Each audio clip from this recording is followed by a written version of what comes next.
আর এই মুহূর্তে আমরা সরাসরি এবার বাঙ্গুর হাসপাতালের দিকে নজর রাখবো, কেননা মহাকুম্ভে যে পদপিষ্টের ঘটনা, সেই পদপিষ্টের ঘটনায় অশ্বিনী নগরের যার মৃত্যু হয়েছে তার দেহ কিন্তু যে কোনো মুহূর্তে বাঙ্গুর হাসপাতালে নিয়ে আসা হবে। এলিনা রয়েছেন আমাদের সঙ্গে, আমাদের প্রতিনিধি, সরাসরি চলে যাবো এলিনার কাছে। এলিনা, এই মুহূর্তে কি পরিস্থিতি সেখানে?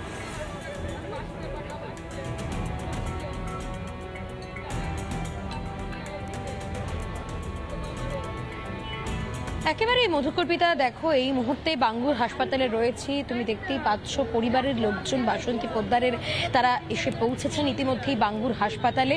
এবং গত বুধবার শাহী স্নান, মৌনী অমাবস্যায় সেই শাহী স্নান সঙ্গমে পুণ্য স্নান করতে গিয়েই কিন্তু মৃত্যু হয় অশ্বিনী নগরের বাসিন্দা বাসন্তী পোদ্দারের। আমি এই মুহূর্তে কথা বলার চেষ্টা করব যারা এখানে রয়েছেন। কান্নায় ভেঙে পড়েছে পরিবারের সদস্যরা। দিদি, বাসন্তী পোদ্দার আপনার কে হয়? মাসি।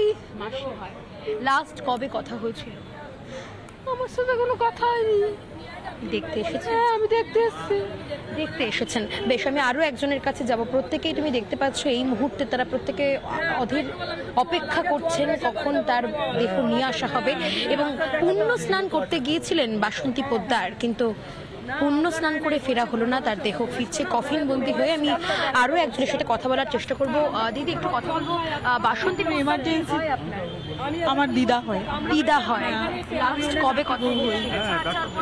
শেষ কবে কথা হয়েছিল? শেষ এই আগের যেই দিন গেল কুম্ভর মেলায়, সেই দিনই কথা হয়েছে আমাদের সবার সঙ্গে। হ্যাঁ, পরিবারের সবার সঙ্গে কথা হয়েছে। উনি কি মাঝে মধ্যেই এরকম তীর্থযাত্রায় যেতেন? হ্যাঁ, উনি তীর্থযাত্রায় যেতে ভালোবাসতেন, কিন্তু ওই অসুস্থ থাকতেন তো সেই কারণে সবসময় যেতে পারতেন না, কিন্তু খুব ভালোবাসতেন, তীর্থযাত্রায় যেতে খুব ভালোবাসতেন।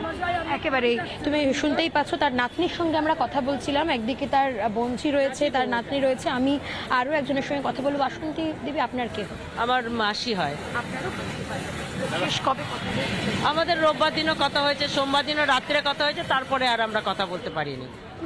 স্নান নিয়ে উনি এক্সাইটেড ছিলেন ভীষণ, মানে তীর্থযাত্রা করতে ভালোবাসেন। এত বছর পর একটা কুম্ভে স্নান, একটা খুব একটা শখ ছিল ছেলে, তাই সেই জন্য মায়ের শখ পূরণ করতে ছেলে নিয়ে গেছে, মা মাসি দিদিকে নিয়ে গেছে।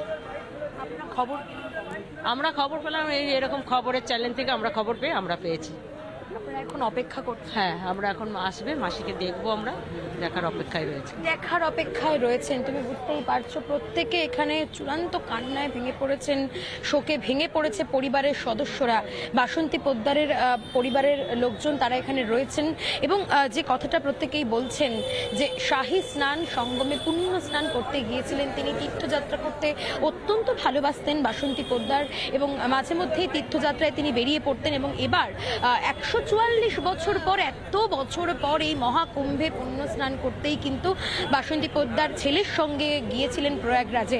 কিন্তু বুধবার এই চূড়ান্ত ধাক্কাধাক্কি, সেই ব্যারিকেড ভেঙে যেভাবে পদপিষ্ট হওয়ার ঘটনা ঘটেছে, সেখানেই কিন্তু বাসন্তী পোদ্দারের এইরকম মর্মান্তিক মৃত্যু ঘটেছে।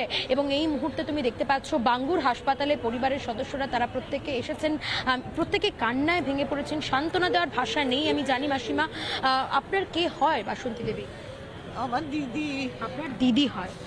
একেবারে সঙ্গে শেষ কবে কথা হয়েছে? একেবারে বোঝাই যাচ্ছে যারা পরিবারের সদস্যরা রয়েছেন তারা রীতিমতো কিন্তু এই মুহূর্তে কান্নায় ভেঙে পড়েছেন। ধন্যবাদ তোমাকে এদিন।